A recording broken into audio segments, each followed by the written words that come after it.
बिस्मिल्लाहिर्रहमानिर्रहीम। हुकूमती मुज़ाकराती कमेटी के अहम रुकन राणा सनाउल्लाह साहब का कहना है कि तहरीक इंसाफ की डिमांड है कि एक जुडिशल कमीशन कायम किया जाए। उनका कहना था, मैं इनसे पूछना चाहता हूँ, क्या आप ये चाहते हैं कि 26 नवंबर की रात को एक सूबाई हुकूमत वफाक पर जत्था लेकर चढ़ाई करने के लिए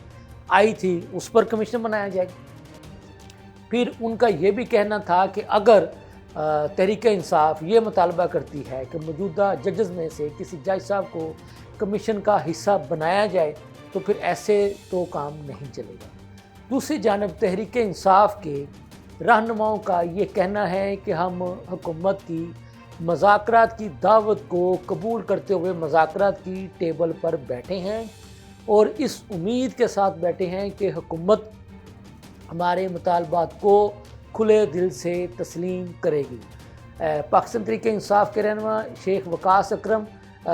ने क्या कहा है इन मुज़ाकरात के बारे में, उस पर भी आपको आज के इस व्लॉग में तफसील के साथ बताऊंगा। लम्हा न्यूज़ के साथ मैं हूं आपका मेज़बान शहजाद मलिक। नाज़रीन, बात यह है कि आपको पता है कि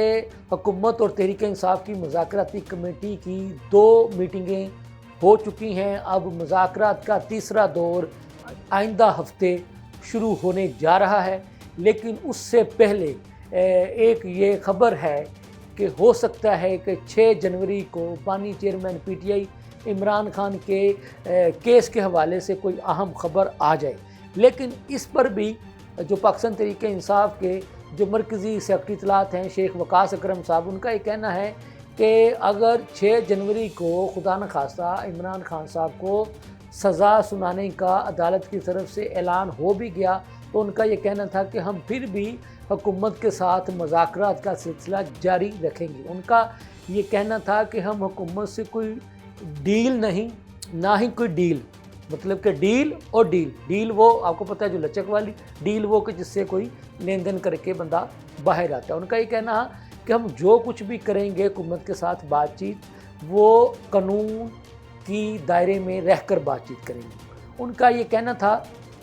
अब बात देखने वाली ये है कि हम तो हुकूमत की मुज़ाकरात की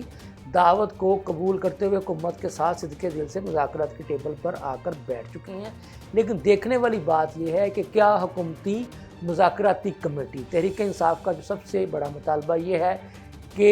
एक तो बानी चेयरमैन पीटीआई इमरान खान और जो तहरीक इंसाफ के जितने भी गिरफ्तार रहनुमा व कारकुनान हैं उनके ऊपर जो केसेस बनाए गए हैं उनको वापस लेने के लिए कोई स्टेप लेती है या नहीं। तहरीक इंसाफ का दूसरा बड़ा मुतालबा आपको पता है कि ये है कि 9 मई को जो वाक़यात हुए थे उस पर जुडिशल कमीशन बनाया जाए और 26 नवंबर की रात को इस्लामाबाद के डी चौक में जो इस्लामाबाद की पुलिस ने जो ऑपरेशन किया था उस पर जुडिशल कमीशन बनाया जाए। उस पर फिर हुकूमत की मुज़ाकराती कमेटी के रुकन और वज़ीर आज़म के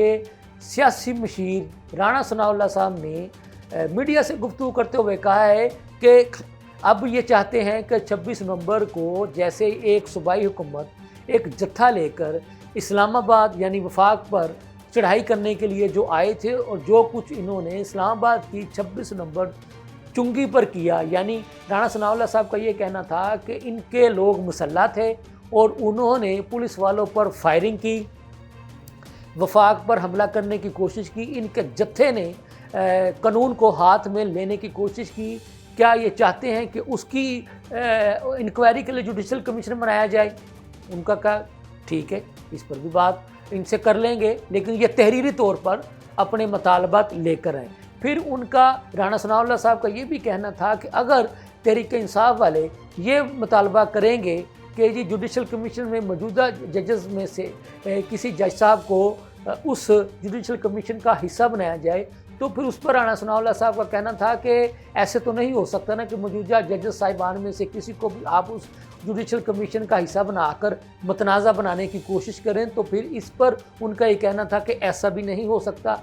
अलबत्ता राणा सनाउल्लाह साहब ने ये कहा कि तहरीक इंसाफ अपने जो मुतालबात हैं वो तहरीरी तौर पर हमें पेश करें, फिर हम भी उसका तहरीरी तौर पर जवाब देंगे ताकि सारी चीज़ें रिकॉर्ड पर आ जाएं। और राणा सनाउल्लाह साहब का ये भी कहना था कि अगर